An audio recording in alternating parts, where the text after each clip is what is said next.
Hey, what's up, everybody? Thanks for tuning in to another episode of Let There Be Talk, a little special Thursday episode for you. Sometimes that happens. Sometimes I feel like you might need a gift, a midweek pick-me-up.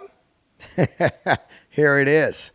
Today, Thursday, what is it? January 25th. I thought I'd throw this out before I head down to the NAMM show today and see that kind of fucking lunacy. About to go to the NAMM show. NAMM! I'm going to NAMM! National Association of Music Merchants.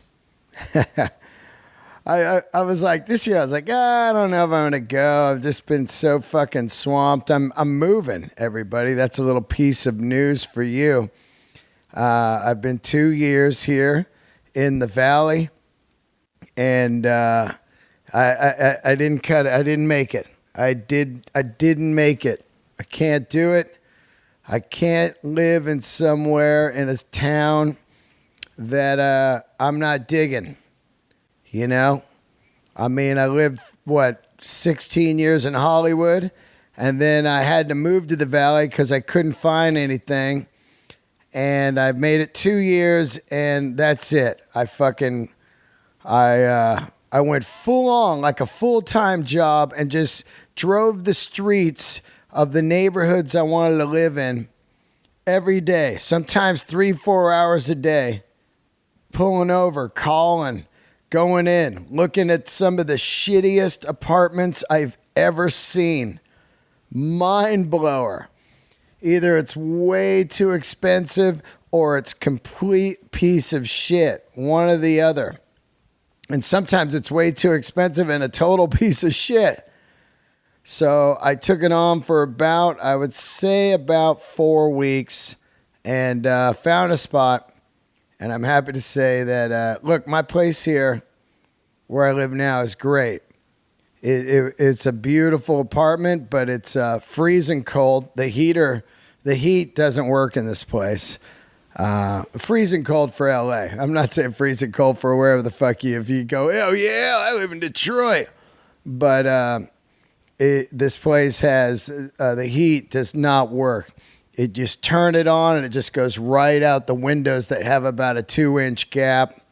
And then in the summer, it's a goddamn inferno in here. It's so hot in here. I got one AC. It's a little box and a window. And I would just sleep on a couch because I couldn't even go into the bedroom because it was just a flamethrower. And I put up with it for a couple years because it was pretty good priced. But I was like thinking in life, you can't fucking be unhappy just because something's, it's cheap. It's, you gotta...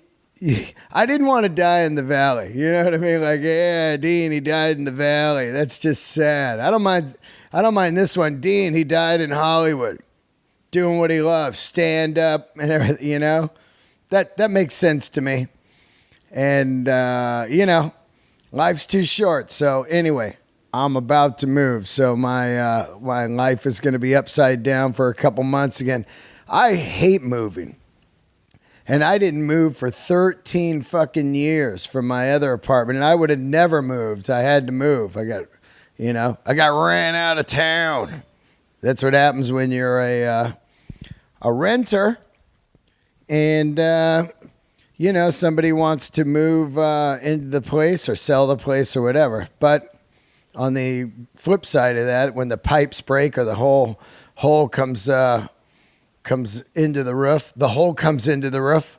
When the roof gets a hole or whatever, you just pick up the phone and go, come fix this motherfucker now. Or I ain't paying rent. Anyway, I don't even know what the hell I'm talking about, but what I'm saying is happy Thursday and enjoy this episode with my good friend, comedian Chase Bernstein. I was really happy to have her on. We started comedy about the same time she started around 7.5 years ago. I started 8 years ago, but we became friends early on and you need that when you're when you're starting stand-up, it's a very weird, lonely road out there. You're at these open mics and you don't know anybody, and you're just kind of like, what am I doing, man? There's nothing more spooky than just trying something new. I get it. That's why a lot of people don't go for their dreams, because it's scary. And fuck yeah, it's scary, but it's also very much well worth it. It's way better than saying I should have.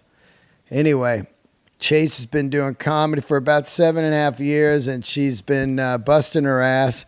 And I thought it's time to bring her on the show and get her some shows and bring her out on the road. So I brought her out last weekend to La Jolla Comedy Store. She did a fantastic job, and she is very funny. She was on Last Comic Standing in 2014, and right now she's writing on a show. So just think about that. In a 7.5 year period, she's been on TV, and she writes for TV, which is very fucking cool. And that all comes from hard work. Make sure you follow her on Instagram and Twitter, and you can see her. She will be opening for me in Arizona. I forget the date, sorry, but I'll get those on my website soon. And go see her if you're in the LA area. She's on all the time around town, and you're going to enjoy her. Before I do get the episode going, let's see. What do we got here? Buffalo. I'll be out at Helium March 8, 9, and 10. Irvine next week with Bill Burr, Irvine Improv, January 30th and 31st. Those are sold out. I'm just telling you in case you're going, so you'll get there early. And then February 15th, I will be in Santa Barbara with Bill Burr. I think it's the Arlington Theater. Hope to see you there. This episode is brought to you by a brand new sponsor, Headstrong Amplifiers. You play guitar? Maybe you need to get some real tone. Maybe your amp is garbage. Don't be having any garbage amp. Get a handmade amplifier right in America from Headstrong Amps. Yes, I talked all about them, of course. There's an excellent episode here on Let There Be Talk about Headstrong Amps. Check it out. I highly recommend the Tweed Deluxe. That's what I have, and it sounds straight up like the Rolling Stones. Just that classic tweed tone. If you got a telly, you plug it right in. You got some Neil Young. If you turn it on 10, it's straight Neil Young. You put it on 5, and you got straight up Stones. Headstrong amplifiers are handmade with all your favorite components, whatever you want, speaker choices, different configurations. They got the blackface style, tweed style, brown style, all of them, man, or a custom style. You can go maybe a half Marshall, half Fender hybrid thing, whatever you want to do. Headstrong can do it. Check them out, Headstrong Amps. Hit their Instagram too, and look at all the incredible stuff. I just put the Tweed Deluxe up on my Instagram. You can hear it.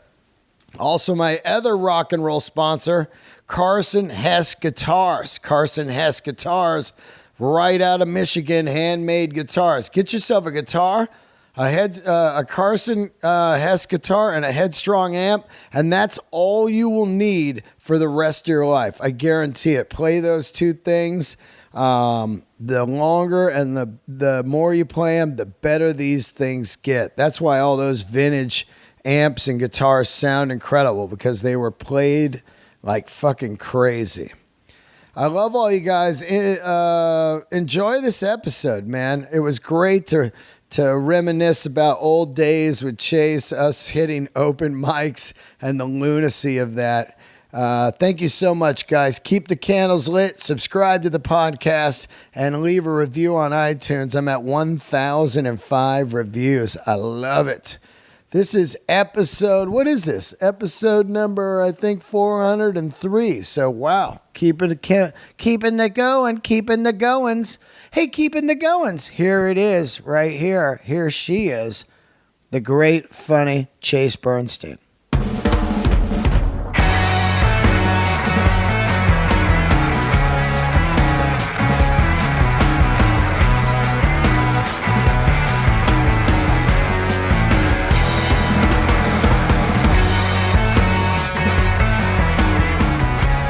All right, Here we are, another episode of Let There Be Talk. Fantastic guest today, Chase Bernstein, comedian. How are you, girl? I'm good. You just got right into that. Yeah, that's how you do it. I know. I feel like sometimes when I'm on podcasts, they're talking for like an hour and you're just like sitting there quiet and you're like, should I talk? But you just were like, hey, this is what's up. Yeah, absolutely. Also, I try to start it right when the person walks in. Yeah. So then we don't talk about all kinds of stuff and then get on the mics and have nothing to talk about. I mean, genius. Oh, no, we just got back from La Jolla Comedy Store. Chase is a comedian, if you don't know who she is. And we kind of started together like 8 years ago. I mean, I started 8 years ago last month. Yeah. And you were like 7.5 years? Yeah, 7 and change. 7 and change. Oh, you're all hip hop. Yeah, huh? 7 and change. But yeah, you were like one of the first people I met that I still is around. Right. You know? Yeah, because we were talking about that. There was a shitload of people when we were starting. And comedy's really weird because it's kind of Groundhog's Day. You go on every day and then all of a sudden one day you'll see a guy at a store and you'll be like, oh, that fucking guy. I remember him. Right. I used to do, what happened to that guy? You know? So we were playing that game all weekend. Like, what about this guy or that guy? All guys. It was a trip. No, there was I think there's like 4 girls, right? Yeah. I don't remember that many, to be honest. Yeah, I remember Justine Marino was there. Justine, I don't know if I was there when she was there. I remember Jessica Michelle Singleton. You and her were like one of the first people I met. Yeah, she kind of hosted a night also, an open mic. Yeah. It was it's an interesting dynamic, the open mics. We were saying, and I truly believe this as I think about it now, open mics in LA at least, you hear about these open mics in other cities where they're like, yeah, it's Tuesdays and it's full of audience. Yeah, it's packed. There's no audience at the open mics in LA at all. It's really weird. And I think the only thing you get out of it really is maybe if you've never been on stage, you get to use a microphone. For sure. You get to figure out lights because they're in your face and you're like, oh, shit. That's why I think it's more important to do open mics at kind of real clubs than it is bars and stuff. Yeah. Because you really start to get ready. But the third thing you get to figure out is just hearing the joke come out of your mouth. Yeah. Which is part of doing bits. Yeah. And you kind of know immediately, or I do. Like, even if something maybe works sometimes, I'm like, I hate this. Like, I just don't like saying it. Right. But you can't tell until you're there.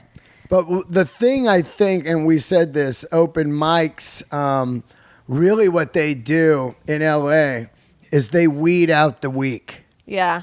Because you're going to know right away, you're like, oh, this ain't for me. Yeah. Even if you survive in the open mics for a couple years, I think it shoots down most people after a couple years. I mean, yeah, because even like you have to keep going longer than you think you do. Yeah. It's like probably like 3 or 4 years in, I was like, I'm incredible. That like false confidence. Like, I'm pretty good. Like, because you're comparing yourself to when you started. Right. But it's like, you have to keep going so much longer than that. And I feel like if anyone did something for 3 or 4 years, they'd be like, okay, if I'm not like famous now, then like, what the hell? Well, that's what most people think. Yeah. They look at it and they go, well, my agent told me maybe this ought to be something good and I can just get into TV and move on. Right. It's easier to get into TV, I think, than to get past at one of these clubs. It truly is. I guess a lot of people use stand-up just for like exposure, but it's like, why would you ever do stand-up unless you didn't like love it? Oh my God. That sounds like hell. It's so much abuse.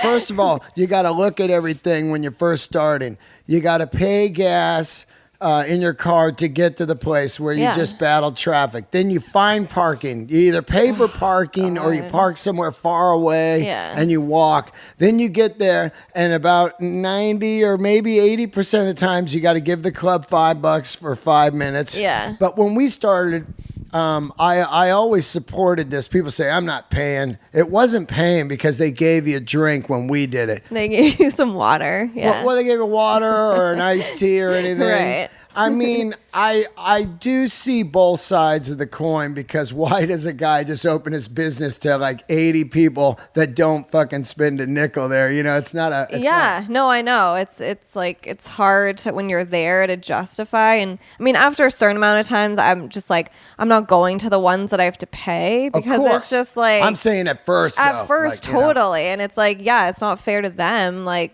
as well. But well, they got fucking a full business. Yeah. And they come down at like 4, turn the lights on and the sound having poise, and then not make a nickel.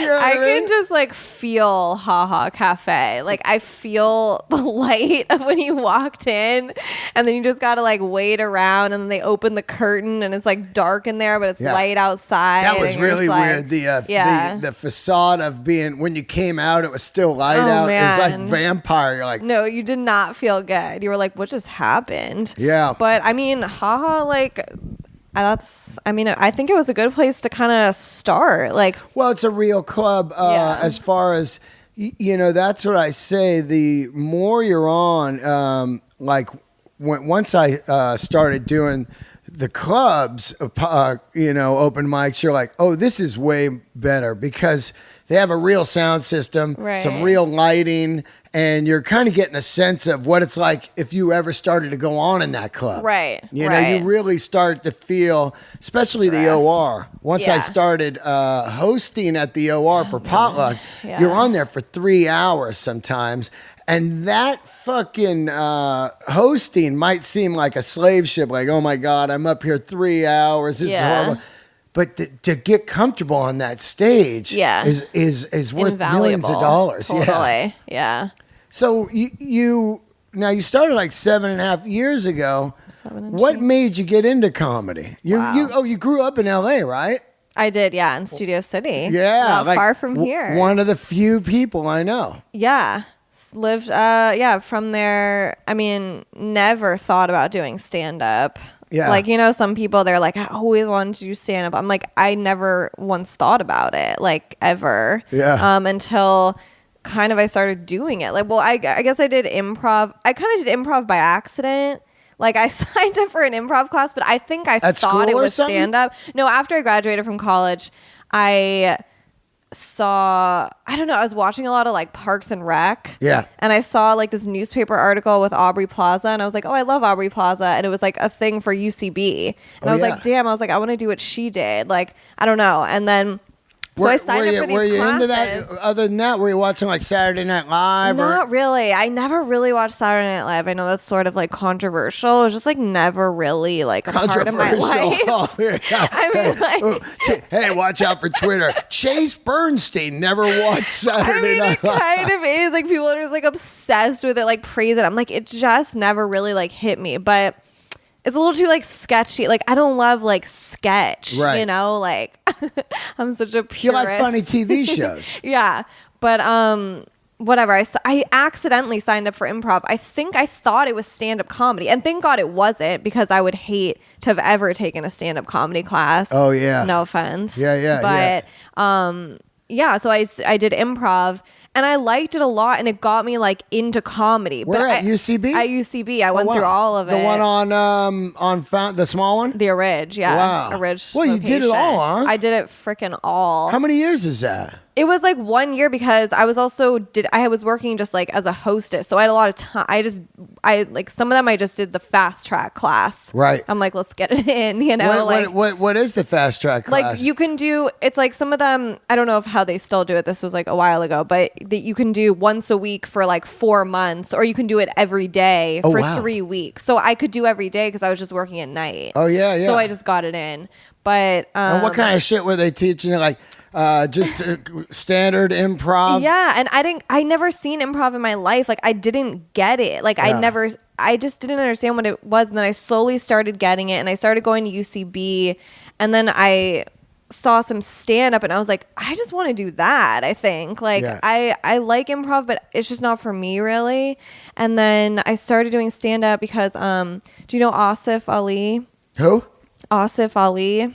Maybe. Okay. He's like a big stand-up. He's on Wrecked right now. Like, he's great. But he was on my improv team And he was the first person who was like, I think you'd be really good at stand-up. And then he gave me an open mic list. And I just went down, and that was that. And then I was like, okay, bye improv forever. Yeah. You know, like, it's just... And where was your first spot? At the Ha Ha? No, Ha Ha was my second. I went to Casey's bar downtown. Oh, yeah, I don't know it. It was, I mean, yeah, I went there for like a year or two, and then it stopped being a mic. But that was my first mic, and... It's got to be weird, right? As like, were you single at that time or whatever? Yeah, like, so you're just rolling in and you're by yourself. I didn't know anyone. I didn't either. Yeah. That's I think one of the most weird things about doing it. Yeah. You just kind of come in, especially like you being a woman or me being like 44 years old. Right. You know, there's just this really weird... We're just like, you know, the opposite ends of the spectrum. Of most people are like in their 20s, dudes, guys, and they're in there, and they're coming in packs. I know 3 or 4 dudes that are out micing. You know? Oh man, it's like a different world. Like you have no idea this is happening, and then it's just like I get an address, I drive there, I go in, and I'm just like, oh, there are people just like doing something that no one knows is happening, like in the back of a bar, like an Irish. It's almost pub. like AA meetings. You know what I mean? Yeah, I was like, what the hell is this? Yeah, and like I don't really drink much, but I got a whiskey. You did? I just bought a whiskey because I was like, I am stressed. And I was like, near the end, thank God. Because if I had to go first, I don't think I would. Because I got to watch everyone and like just kind of see. It's like people are not killing it. Well, also, it's interesting when you're in there. Well, at least for me, is I had about 20 ideas because I had no idea what you do. Right. I mean, zero. There was no, I was on YouTube videos trying to figure it out. There's no like, here's how you do stand up. You know what I mean? So I just kind of wrote down like these long things. Yeah. And I go, this will be cool. And, you know, you only got 3 minutes or 5 at most places. But you learn something real quick when you're in an open mic, your first 5 or 6, you go, this is going to be great. And then you see about 9 people doing the stuff you're thinking.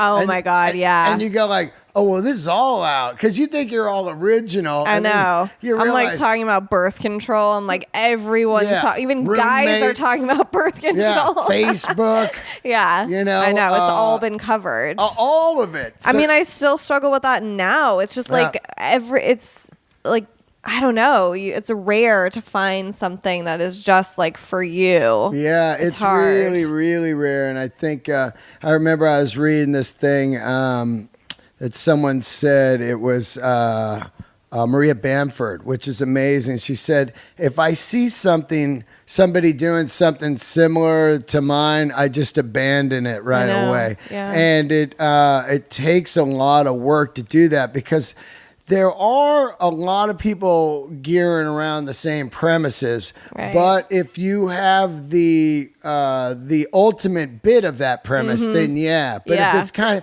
of, I agree with what she says. If your bit is mediocre compared to the person you see, and you go, oh, well, they're really murdering it with this kind of topic right now. Right. You know, if you can like tie it back to you and make it personal to you, then no one can touch that. Yeah. Like I'm talking about Craigslist right now, but it's so personal and real. Yeah, and about that's what an experience you had. Yeah. Then it's just kind of like, oh, this is gold. And I think the way to get better is to have these personal stories that are funny that no one can really duplicate because they happen to you. Right. You know what I'm saying? Yeah. So that's an interesting thing. Do you remember your first set? What were the bits? I do. I mean, one of the first jokes I ever wrote was like probably the best joke I'll ever write. Like, wow. I don't really do it anymore, but it was such a classic good like joke, like actual like just misdirection, solid as hell punchline. So I had that going for me, and then I would just like orbit it. It was about like, I mean, I'm not going to do it obviously. It's hard to explain. It was about the Holocaust. Oh, that one. I remember. Yeah. It was such a freaking good joke, and then I kind of orbited it with like whatever, the better you know? the better Auschwitz. Exactly. I remember that joke. And Yeah. I'm like, but it was tied in with colleges. yes, Yeah. exactly. I know the but bit. then it's like I don't know what I was talking about. That I just like you said I just had like long paragraphs that I was on stage and you start saying what you're talking about and you're like, "Oh, this is nothing." Yeah. Like there is nothing here. Well, you start to realize you're not a writer yet. Yeah. And like the Holocaust joke you were doing, you ever feel like you just got lucky on that one? Like Exactly. my Toledo, Ohio one. Yeah. You know, about living there. Yeah. It was just something I just said. Exactly. You know what I mean? And then home runs. And then I remember Ian was saying, well, do you remember how you wrote that joke? And I was like, it just came out. Sometimes they come out perfect. Yeah. Like you think of it as a complete joke and it's like that almost never happens. Yep. And then it kind of makes it hard to write other jokes because you're like, why don't I just see it? Like, why isn't it just coming right now?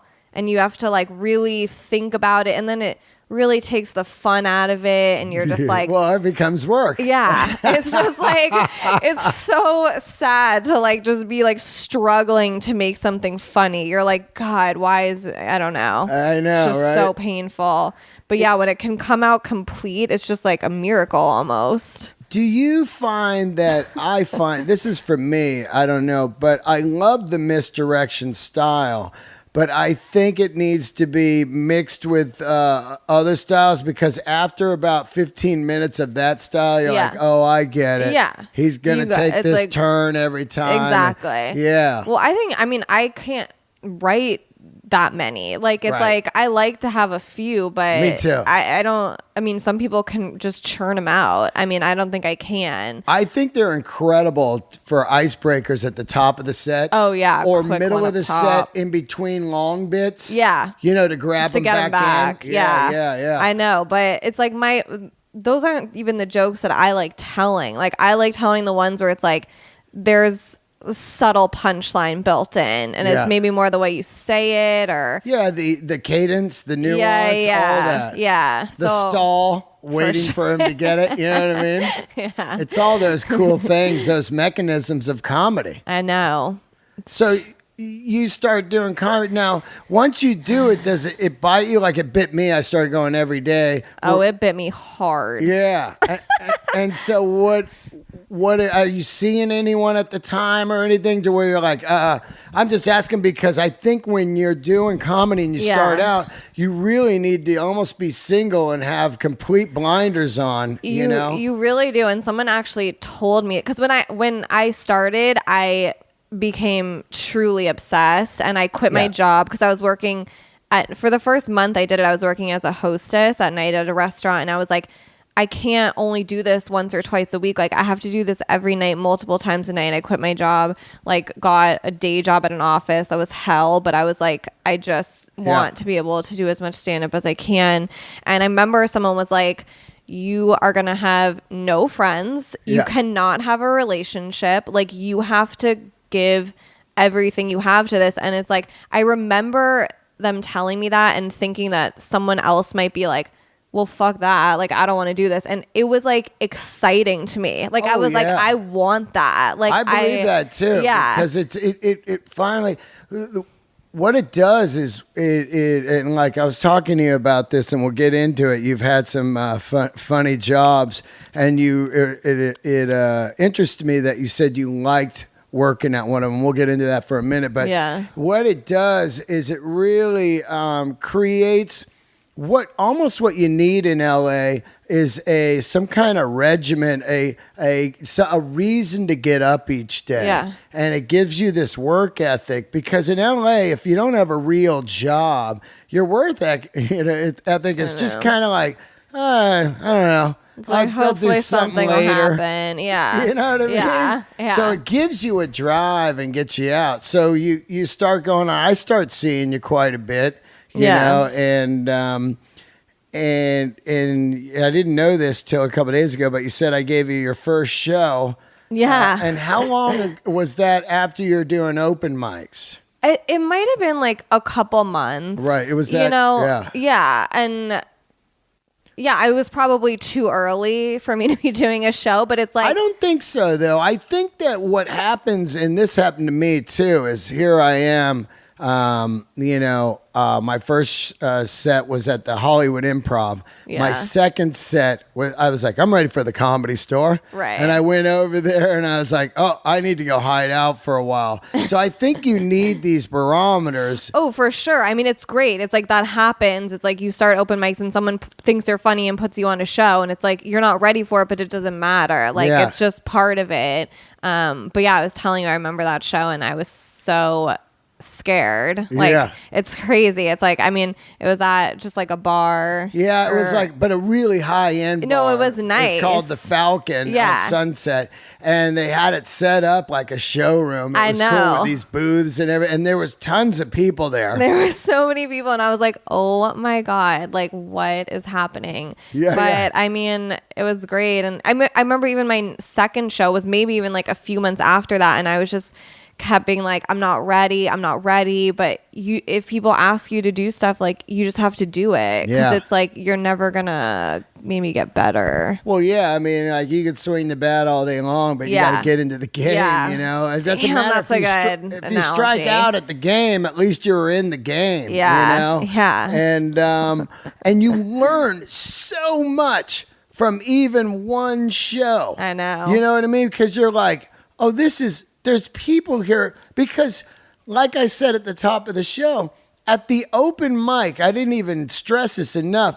No one is listening. No one. It's full of comics. Not comics. Full of open micers. Right. And they're staring at their phones, or they're looking at their notes, or they're just sitting there like in this weird state. They're looking, they're maybe even looking at you, but they're not listening. So you're looking at them, not reacting, and you're just like, this is hell. It's one of the most insane mechanisms of learning something ever. It would be like if you were, let's say, learning to be a race car driver, but you had no car. Oh, you know what I mean? Love where this is going. That's really what it's like. Because you need an audience, and they're there. Actually, if you had a race car, but it had no engine. Wow. Because you have the car, but there's no, you know what I mean? That's what it's like. Nothing. There's all these people in the room, and if you even get one or two chuckles by accident, you go, this is on this joke. Yeah. It is the most crazy way to figure out material. I know. But you know what I hate when people say, when people are always like, they don't do open mics because there's like, no one's listening. They're like, I could just do this at home, like in my bathroom. And it's like, no, you cannot. Oh, I tried. That made me so mad. I tried my second time. I remember I set a camera up and had like a video camera. I put it on my mantle. Yeah. And I ran my set in the living room. Damn, I would pay $5,000 for that video. I got that. I think I still got it on my desktop. I keep that shit for like documentary stuff. You know? Yeah. But it's absurd. You're like, because there's no timing or anything. So you're just almost just running the bits without any pauses. Yeah. You're like, Radio Shack, what's up with that, right? I mean, it's crazy. Like, and I was looking at it. It's so uncomfortable and weird. I know. But it's just, people, it's like somehow you need those mics, even though it's like, it kind of seems like nothing's happening. But if you do enough of them. It also does this to you. It gives you a reason to keep working during the day. You go at 6:30 or something. Oh, for sure. I'm gonna go run this shit. Yeah, all night. I used to look forward, because I was selling motorcycles at the time. Yeah. So I'd be at work all day, and I was like, oh man, I'm almost out of here. And boom, I'd be out of there. I'd go straight to the open mics and start working. Yeah. And I was just fired up for that, man. I know. You know? It's all I cared about. Yeah, I still right now, if I don't go on, I'm completely like sad and furious and shit. That's all I wait for all day. Yeah. Thank God I got the podcast where I'd run hours in here just going, what the fuck? Oh my God. So you start doing a couple shows, Yeah. And you did one with me, and then at what point are you kind of figuring out how to write? Because when I first saw you, I could definitely see your influences. Of course, like we all could. Yeah. You know what I'm saying? Yeah. And, I mean, you just copy the people that you like. right. So who were you into at the time? I mean, Chelsea Peretti was like my idol. Yeah. You know? But at the time, she's so funny. There was a lot of dudes when we were starting. I remember there was a lot of Chelsea Perettis. Yeah. And then there was a lot of Daniel Tosh, remember? Yes, with the I can arm see that. crossed, Yeah. the cardigan on, and holding the mic like this. Yeah. And they go, "Oh, really?" You know, it was like heavy Daniel Tosh at the time you and I were starting. Yeah. And then as other dudes get bigger over the years, you start seeing, okay, now this guy's doing the burr with his arm on the mic For stand. sure. And then, for and then you see like, oh, this guy's doing, there was a lot of, for a while, Hannibal's. The cadence, wow, you're so right. Yeah, people pick up on cadence and stuff, which I get because even when I played music, you have to have influences, and you're all into your influences, and then either you blossom into your own thing, or you just you're gone. Right. So yeah, you need to kind of learn, especially like you. I was on stage for 25 years, so I kind of had my stage thing together. Right. But if you don't have any kind of stage persona, you just kind of use somebody else's for a little bit and figure it until out. you figure out yours. Absolutely. But, At what point do you kind of figure out, are people telling you like you need to be yourself more or find your own voice, or are you just figuring it out on your own? I think I just figured it out on my own. I mean, I think the first year I was kind of like, I was doing things that I'm like, that is so like weird things kind of like that I wouldn't ever do, but it's like you need to get it out of your system. Totally. You got to crash and burn. That's the problem with starting in LA. Yeah. We said this. Everybody's looking at you. Yeah, and like, everyone's... there could be industry at a fucking open I know. mic. You don't it's even know. They might be insane. casting some fucking reality show or whatever. Yeah, it's the worst. But yeah, I feel like it took me like a few years to just more start being myself. But then I remember I hit a point where I was like, I was doing really well for a while, and then I just started doing really bad, like all the time. Same thing happened to me. And Because Ian told me, ditch that shit. Now I'm starting over. Yeah. Here I thought I was a killer 2 years I know. in. It's like you really are like, damn, like I'm good. And then it's like I just started doing like bombing all the time, and I started becoming like every joke I did, like if it didn't do well, I was like just went into a spiral. Like I could not recover. If like my first joke didn't do well, I would just be like, it's over, like this is done. And then I remember one night, like I was doing a show at Flappers, shout out, and haven't been there in years, but did a show there, and it was like my first joke bombed, and I was just like started talking about that after, like I was like, God damn, like thought I was gonna kill it with the fucking whatever bit, and it's like, and people laughed at that. Well, it was almost like a real disgust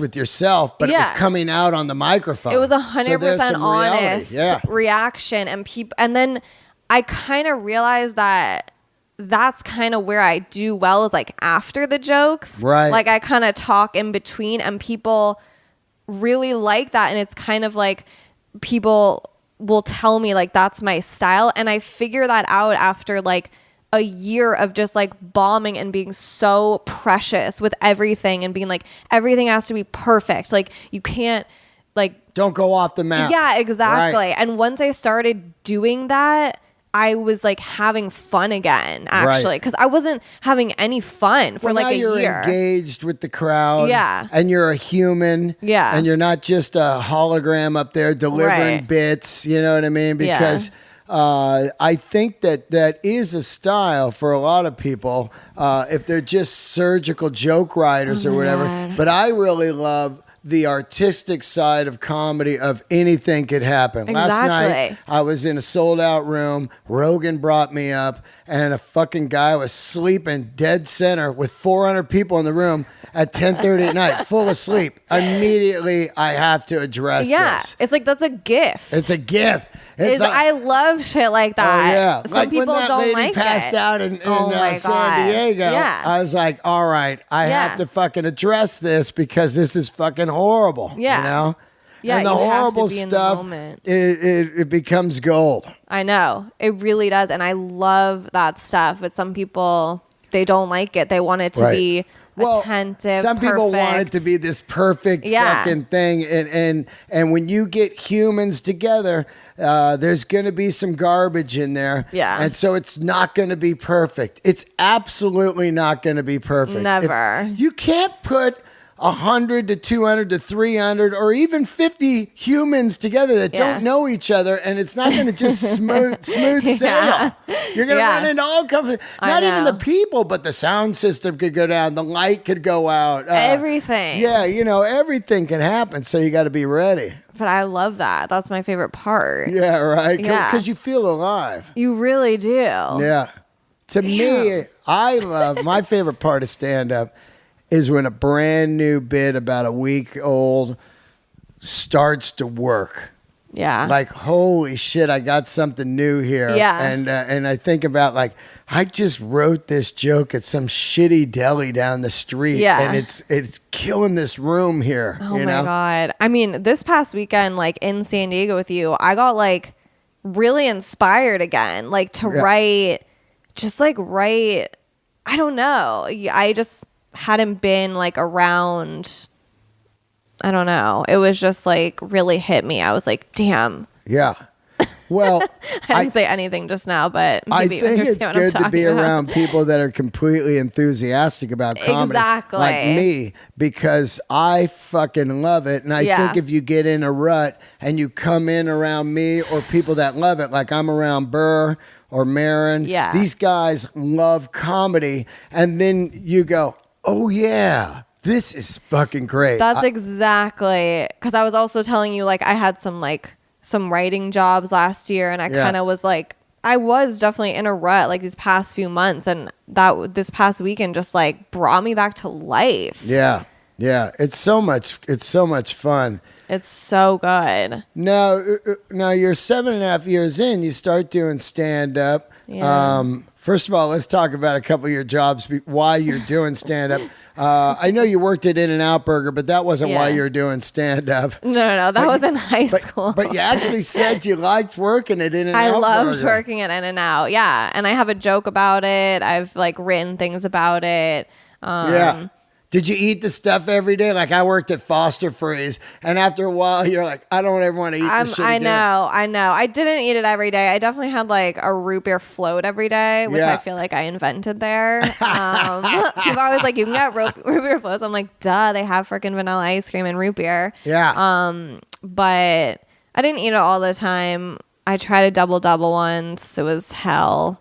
Yeah. I don't know. I was just like, I just want to see what this is all about, you know? The double's hell. That thing's fucking gold. I don't really, you know what? I always get there, and I'm not a vegetarian, but the grilled cheese. Oh, really? I cannot deal with how good they are. Oh, like, you still get them now? I don't ever get the meat anymore. I love the grilled cheese so much. I can't stop. That's hilarious. I really can't. And then you worked at Jamba Juice. Jamba Juice. I mean, this is all like around here too. Right. Like down the street. Yeah, Jamba Juice was hell on earth.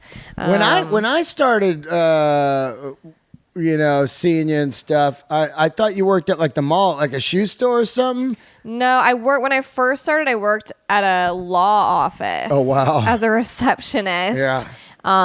Which I've never worked in an office before. I've always worked at like restaurants, like things like that. So it was so painful. Like, I mean, no offense, but it was so just like not what I wanted to be doing. And then I started working in retail, which it's like I'm not even like an outgoing person, but I need to be around people. Like, well, during it's great the day. for writing bits. Yeah, and also it gets you better. Like I was doing sales during the day, and I always say motorcycle sales is like doing crowd work because you're constantly like trying to work this guy and get him to laugh and shit, so he'll spend 40 grand on a motorcycle. Whoa. So I was really learning the art of. Really looking at somebody, everything you could do, like, ooh, dope watch, dude. Oh, I've always loved those boots. Hey, is that a 77 Camaro out there? Whatever. It keeps you, in tune. To draw somebody in. So during the day, I was doing crowd work. I love it. I love it. Yeah. It was so funny because I really look at people as I was working hard. I could see some people working hard and other people not. So I was always constantly trying to get you gigs because I thought, well, this person just needs the nudge. She's got the work ethic, but some people are missing the one thing of like, I get it. It's not pushy, but you gotta be like, hey man, I need some spots. Yeah. You know what I mean? No, I know. And I think more of me being 44 at the time and survival. Right. Like, holy Right. shit, man, I don't have another 20 years Right. to eventually you see me and I get funny and then you start bringing, I gotta fucking get on this Gotta now. make it happen. Yeah, that was all out of and also out of addiction of wanting to get on stage, of just loving it. Like, so I was just, It's the best. it was almost like if I was addicted to Coke, I would definitely go up to the people that had Coke and be like, can I get some Coke? Yeah. You can't just be a Coke addict and some guy on the street just goes, that guy over there is a Coke addict. Hey, over here, I got Coke. You got to ask people. I know. You got any spots? You know Right, what I mean? right. And that's how I always describe it. But Right. That's so accurate. I definitely was. I knew that you were. I remember one time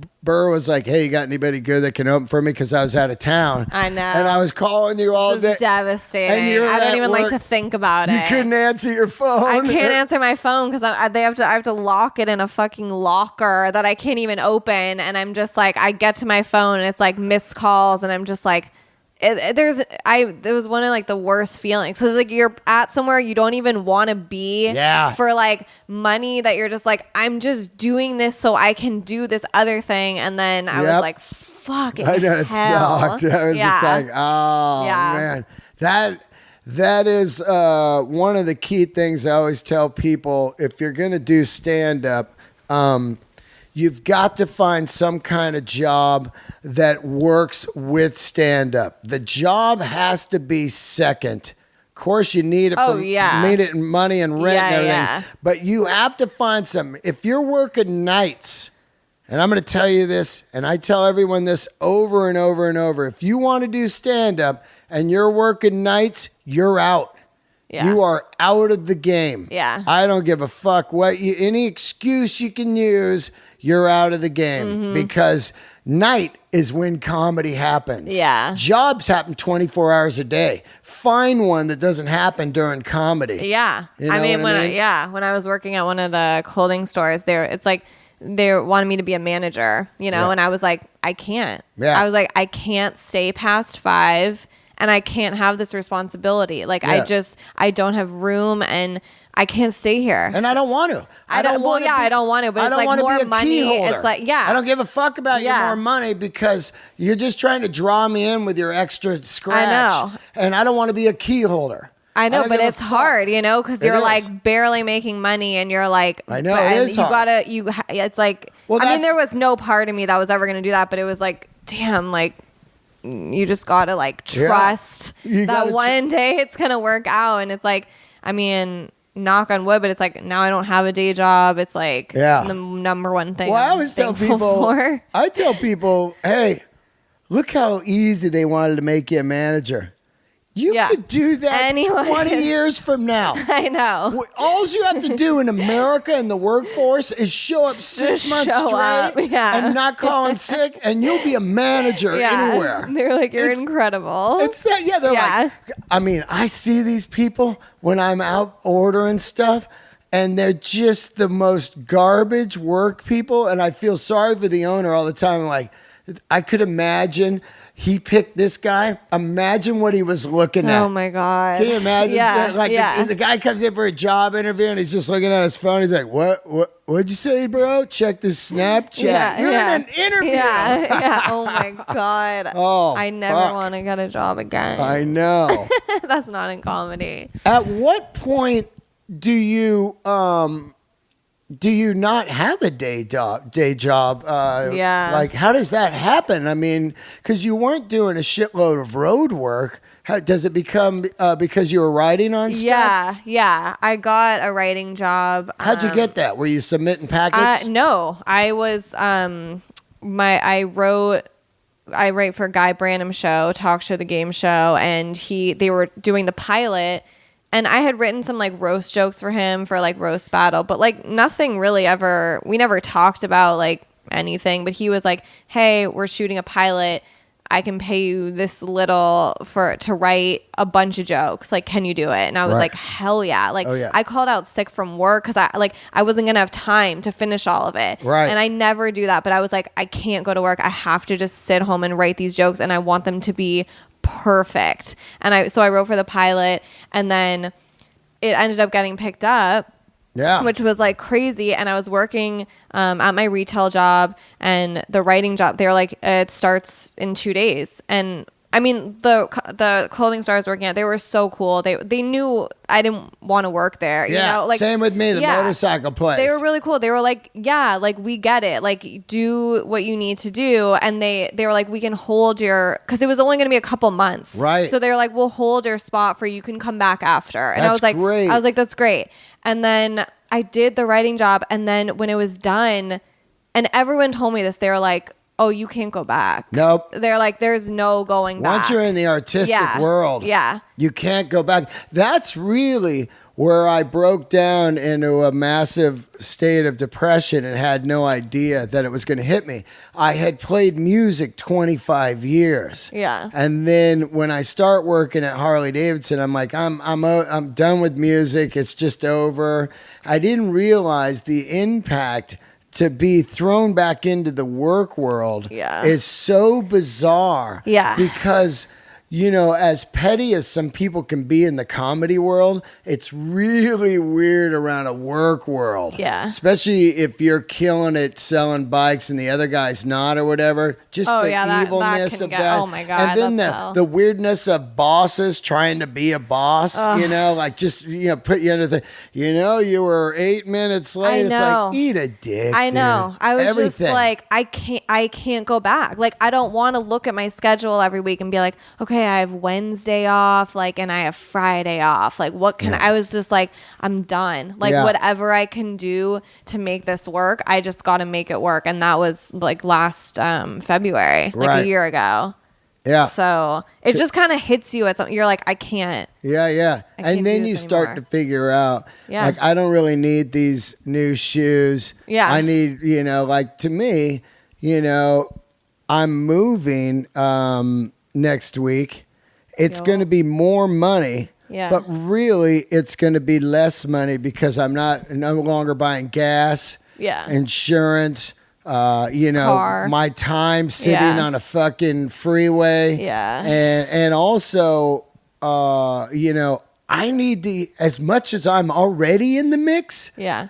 I'm 52 or whatever. I need to be always in the mix because people are not looking for the 52-year-old comedian for anything. You know what I mean? I don't think people know what they're looking for. They don't. They really don't. Well, that goes down to the incredible Bill Murray acceptance speech on Lost in Translation when he won the awards. You know, he's like, he goes, I would thank some people, but there's so many people out there that are already taking credit for this. Wow. Meaning like that old thing of we always thought you were funny. Once you build your own thing, then they come and they're like, we always loved you. It's like, no, you didn't. I see you every night when I was in the room, you'd walk out of the showroom because I'm not 24 and you can't throw me on some dumb little show and make money to pay for your house and your Lamborghini. You know what I mean? I get the game. I know. So that's what's great about comedy. It's self-made. You know, you could build your own empire. I know, it's crazy. It's like I didn't know one person. I just walked into a damn open mic. Yep. It's like I did that all by myself. I know, right? Like, that's kind of crazy. It's so bizarre. Yeah. I really can't even describe the lonely feeling of when you go into an open mic your first time. I mean, the weirdness of like, who are you? Yeah. Like that thing, like, what do I do? As soon as you say, what do I do? The wolves jump. Yeah. They just start feeding. Yeah. Like, oh, and I saw what they were doing. They drew me last on purpose. You know, the old, we're drawn out of the bucket somehow magically. Yeah, and a person just comes and they're on next. You're like, what the fuck? Yeah, 2 hours I'm in there and I finally go on. There's no one in there. But I get it. You earn your fucking keep. You take the fucking lumps and you grow with it. And it's interesting to see people as you get in the game for years and years now, and they thought that you were just some asshole and they're running games on you and shit. And then they see it, they just kind of, oh, hey, man. Yeah. You're but like, also, like, those people probably aren't even around. They're not even around. You're right. Like, you're so right. Yeah. But, oh, my God, I just remember sitting at, like, open mics at, like, midnight. Yep. Just, like, looking around. Like, I'm, like, a 25-year-old girl or, like, 20, whatever. Just, like, what is happening? Like, what am I doing? But, like, loving it. Oh, God, yeah. It's just nuts. It is crazy, man. What, do you watch a lot of stand-up comedy? Who are your people now? I am starting to watch more specials. I mean, I love Nate Bargatze. Yeah, he's great. I just fucking love him. Just so good, like delivery jokes. And clean. Yeah, and he makes it look, I love when people are just like effortless. Yeah. And he's not like running around. Like he's just like I'm just so funny. Like, I love that kind of burnout thing he has. Yeah. Like I just watched something where he's like, water. I mean, can't really explain water, but I just saw that. Yeah. Oh my God, he's so good. I love people that are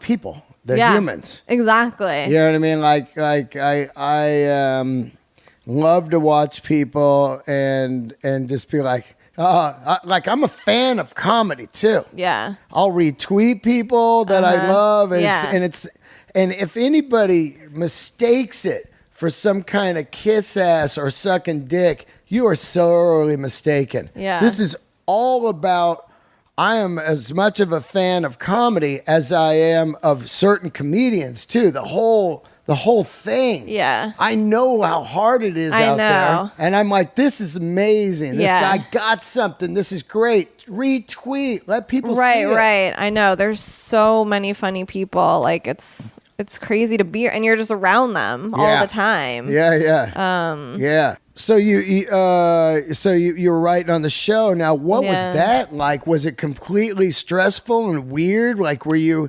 just kind of. Yeah, you had to go every day, right? You go Monday through Friday. Yeah, and it's just like it was kind of the same as like starting in an open mic. It's like I've never been in a writer's room. I'm very like I don't write with people. Like me either. It's just not my style. Like I don't know. I just do better kind of like by myself. So it's weird when you have to like think out loud almost. Yeah, and it's like.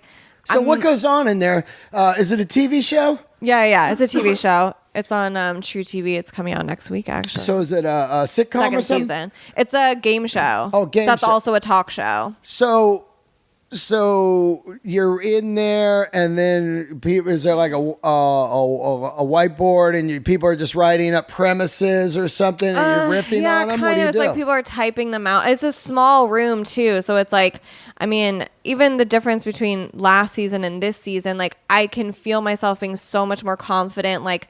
Because I think I really struggle with, I don't like to say things unless they're like done? Amazing. Right. Like I don't like to just throw stuff out there like, maybe this. So it's like, I think that's the hardest part of like, you have to just keep talking. Well, you got to keep throwing the ideas out. Like you can't wait until you have something great. Like you just have to, it's like almost not even about you. It's like you have to help the room or something. Right. So I think that was like the hardest thing for me because I'm so not used to just like, talking just to talk, you know. I'll just wait on it, but I mean it's kind of just the same as like doing stand-up. It's like you just get more confident, and then you're like, I think I always assume like everyone is better than me. Like I look around and I'm like, they probably know what they're doing, she's probably funnier than me, he's probably better than me, and it's like just like you're here for a reason, and you're just there. like believe that. And it's like everybody needs help at a certain time too. Yeah. Because you hit these blocks. I know. And you're like, I don't fucking know. And then the guy goes, what about Battleship? And you go, fucking bad. That's genius. Yeah. It's just things. It's almost like lighter fluid on a flame. Yeah. You got to keep shooting lighter fluid to keep the flame going. Totally. And if nobody has any lighter fluid, I know. Then you're all just like looking at each other like scared. Yeah. But is the show so it's on its second season? You're still writing on it? Yeah, we wrote the second season and it's coming out next week. And I mean, I don't have a job right now, but I'm just like, enjoying the ride. Now you did Last Comic Standing. Oh yeah. Yeah, in 2014. Run me through that process. What was that like? The audition or what's going on? Yeah, I mean, I've never had a manager. Me either. That's why I'm asking you. How did you get that? Exactly. Any managers approach you? Yeah, I've had some meetings, and I mean, I have a manager. I just got one. Who is it? It's just some girl. Yeah, some girl. But what company is it? No. It's a good company. I think it's called Primary Wave. Right. But I don't know. It doesn't matter. But I'd had some meetings, but I was on a show downtown, and I guess one of the producers of the show was there, and they were casting for that season. And she sent me a Facebook. I didn't know. I just did the show and I left. And she sent me a Facebook message, and she was like, "Hey, would you be interested in showcasing?" And I was like, "Hell yeah!" Like I was so pumped, and I did the showcase. Where was it? It was at Lovett's Comedy Club. Wow, back then, and it was Universal. like the middle of the day. There's no audience. It's just producers. Oh. I was so scared. And I did it, and I was like, okay. I thought I did fine. I didn't walk out killed it. You know, I was just like, okay, I think I did good. I don't know. And then I was talking to someone else who I know did it, and he was like, damn, how fun was that? And I was like, I didn't have fun. I was like, wait, shit. Because I was kind of just excited to showcase. I wasn't even thinking about the next step. Yeah. I wasn't even thinking about oh, I could be on this. I was just so excited to be in it. I feel the same way, man. Yeah. It's like, I still feel like that. I mean, these people, they showcase for Montreal and stuff, and I'm like, I never have. Me either. I'm like, I don't do when shit. does that even go down? Yeah. I know. Netflix just did a cast all the 15 minutes. Oh, and I was like, when did that happen? I'm like, wait, what? I'm like, wait a minute. I'm working in the #1 club in America. I know. I'm a fucking ghost on the fucking machine. It's so not even accurate. It's like half of the people you're like, hell yeah, I get it. And then the other half of people you're like, what? I've never seen this person in my life. I know. And whatever. But and then so I got so scared because he was like, damn, that was so much fun. And I was like, and then it hit me. I was like, oh, this is for a bigger thing that could be really exciting. And then I was so depressed because I'm like, there's no way I got it. And then they called me 2 weeks later, and I did get it. And I was like, holy shit. Yeah. And it was so crazy. It was also one of those things where I'm like, I don't know that I'm ready for this, but it's like, I'm gonna do it because I showcase and I got in, so that's I'm gonna rad. give it. I'm gonna do it to the best of my ability at this point. And did they pay you? Yeah. And so what was that like? I didn't see the season, but you go down and you do the one night. It's like a big showcase. Yeah. Everybody did a bunch. There's so many people, and you go in groups, and it's a whole day thing where you're getting dressed, signing papers, they do your hair and makeup, and then you go out, and it's where was it? At a big. It was at that theater in Hollywood. I forget what it's called, on Hollywood and Vine. Oh, the Palace or Hollywood? I don't know. It's across from Trader Joe's. Across from that place. Yeah. The Ricardo Montalban. Yes. Yeah. Wow. And it was so, I had never performed for that many people, and my #1 goal, I was like, do not faint. I swear to God, I thought I was just gonna collapse. Yeah. Were your parents there?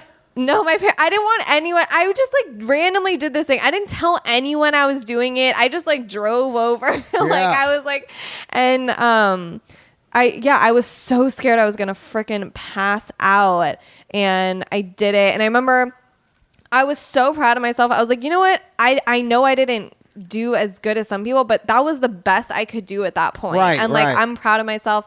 And then I remember the person after me was Lachlan Patterson, who ended up being in the top 2. I think, and so I was like, damn, I just did so good. And then he went, and I was like, oh fuck, wow. And he like obviously killed it.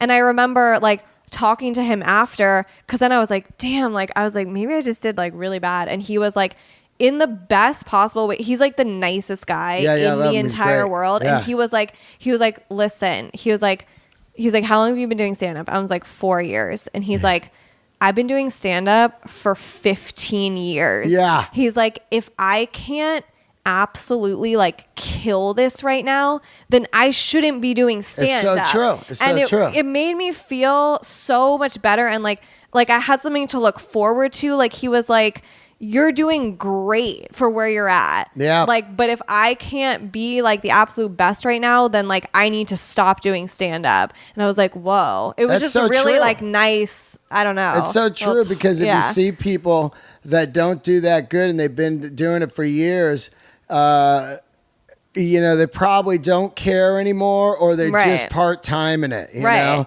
And I always say, like, you know, if people, like, I always hear people like, I don't like to follow such and such. I don't like to follow this style comic. I don't like to follow a crowd worker guy. If you say any of that, you're just done. You're weak. You got to just be like, I'll go on after the building could be on fire and I'll go on.